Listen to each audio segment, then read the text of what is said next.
What's going on, everyone? So, the Milwaukee Bucks are coming off of a in-season tournament championship. They are the second team to win the in-season tournament. First was my Los Angeles Lakers and LeBron James, and now it's the Milwaukee Bucks and Giannis. So, two MVPs back-to-back, two proven winners. Once again, win. And you love to see it. Congratulations to the Milwaukee Bucks on winning that, and especially Dame finally getting some type of accolade, right?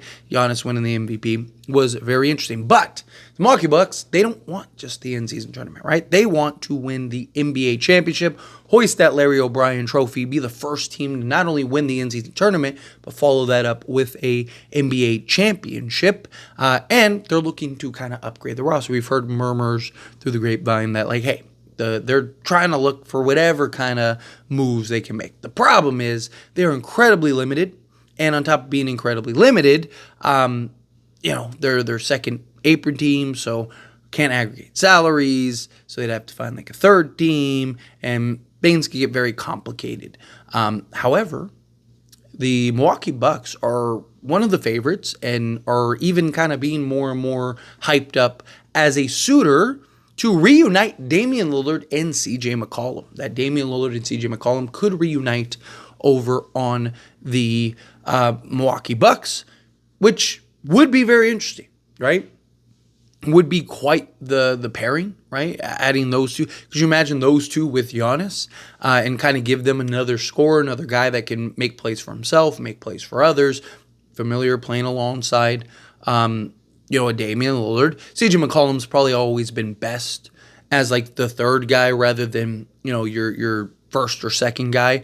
Defensively, there is some concerns, right? Having that Dame CJ kind of backcourt probably defensively is not the best option, probably not the best idea. However, could make Milwaukee tough, right? And give them kind of that offensive firepower and give them kind of that piece that they need. Problem is, how do they get to CJ McCollum? Are you trading Chris Middleton? Because that's probably the only way that happens, where you do something where you're swapping a Chris Middleton for a CJ McCollum. However, if you're the Pelicans, do you really want Chris Middleton? Right? If the Pelicans appear to be trying to kind of hit the reset button here a little bit, right? If they were going to kind of stand pat, sure, I could see it. Kind of makes sense. Or especially if you're going to like lose a Brandon Ingram, right? So like if they're looking to trade Brandon Ingram, okay, bring in a Chris Middleton, whichever guy you think is better. Not a bad swap, not a bad replacement. Turn CJ into Chris Middleton. Do something like DeJounte Murray, Chris Middleton. If you can keep Brandon Ingram, right? Go Brandon Ingram, Zion, and then go get a center. You could always do something where you're going like DeJounte, Herb Jones, Chris Middleton, right? Zion, and then again, go get a center. But the Pelicans want to try to get under the cap, right? They also want to kind of, again, hit the reset button. They've made everybody available but Herb Jones and Troy Murphy. So if you're the Milwaukee Bucks, are you going to be able to incentivize enough a team like the New Orleans Pelicans to give you CJ McCollum, right? And again, does CJ make sense for Milwaukee, right? Like Brook Lopez was struggling early on in the season. He's really kind of came around and starting to look like Brook Lopez. You have Gary Trent Jr., who just came off a great game. Like, you have some nice pieces. Taurean Prince has had a solid season for them, has been really good. I believe he's leading the league in like 3-point percentage this season. You have some nice things, right? You have some nice pieces that you could see kind of taking some strides here.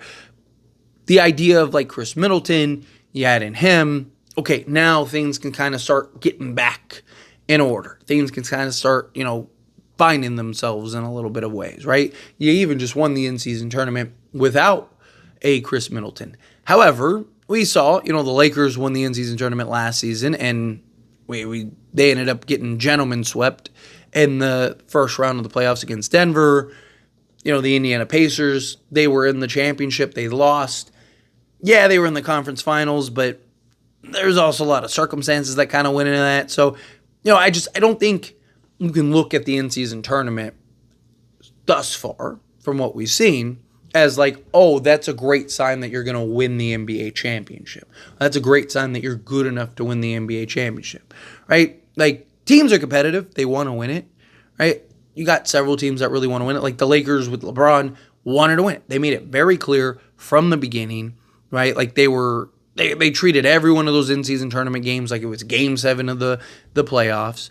And then Milwaukee did a lot of the same stuff, right? They really wanted to win this. They really wanted to get this done. They really wanted to kind of push to, get their teammates and everybody that prize money, and then, Damian Lillard and Giannis kind of show like, hey, we can win stuff together, right? I know it's been rocky. I know the season didn't start the way that we wanted it to. A little rough. Still some questions about us, but hey, we were able to put it together and go on this run and go win this in-season tournament. So, we're not that bad, right? Type thing. It kind of feels like, hey, they a bit of a statement, right? Chris Middleton's biggest problem is just his health, right? Like, I get wanting CJ just to have a guy out there that is realistic, and you have somebody that can, contribute. What's your lineup at that point? Go Dame, CJ. Do you go Taurean Prince? Are you just like giving up defense entirely? Are you just like, hey, we're just going to outscore teams between Dame, Giannis, and CJ with Brook Lopez and, Taurean Prince, or, Gary Trent Jr. or whatever? I don't know how much sense it would make, right? Because if anything, what they really need is like youthful athleticism, 3-and-D wings out there on the perimeter, like legit two-way guys that can help kind of mask Dame, right? And then help Giannis and Brook Lopez, particularly out on the perimeter, so Giannis and Brook Lopez don't have to like be accounted for all the defense. Although their defense actually looked very good against OKC. They were getting after it against OKC. OKC was missing a lot of shots too, and SGA had his struggles. But you got to give and tip your hat to the Milwaukee Bucks, and just their defense overall was really good. How sustainable is it? One thing when it's one game, it's another thing when it's like, okay, well, now you got to do that 4 out of these 7 times. And I still don't, personally, just me personally, I don't have a lot of faith in Milwaukee. Like, no one would be shocked if they were in the finals or if they won, especially in the Eastern Conference, right? There's really only like 2 teams that you have to worry about, right, in the East. Maybe 3, right? Like, Milwaukee, you're only going to play like 2 of those teams in reality. So you really only, again, kind of default to like, you only have to play like 2 teams really to like get to the NBA finals, where, you argue like the West, it's a gauntlet, right? It's a juggernaut. But I personally, like I said, I just don't have a lot of faith in them. I worry about the defense. I worry about their contributors beyond Dame and Giannis at times. I still kind of worry about Dame and Giannis and kind of their fit and chemistry at times, right? Like, they have moments where they look brilliant, and they have moments where it looks like, okay, this is going to work. It's going to be great, beautiful. You can see the promised land. And then they have moments where it's just like, ooh, like this is, they look like they're playing 2 different games right now, right? Like, they look like they're on opposite teams, right? Like, what is going on here? So, again, I'm not like super sold on them. I just don't know how they get to CJ. And I don't know if the Pelicans would want, to take on the salary of Chris Middleton. Look, I've said from the beginning, I think the mistake that they made was signing Chris Middleton and not trading him over Drew Holiday. Right? They should have kept Drew. Like, Drew Holiday makes all the sense in the world. He's healthier, third option, slotted alongside Dame would just be chef kiss in my opinion.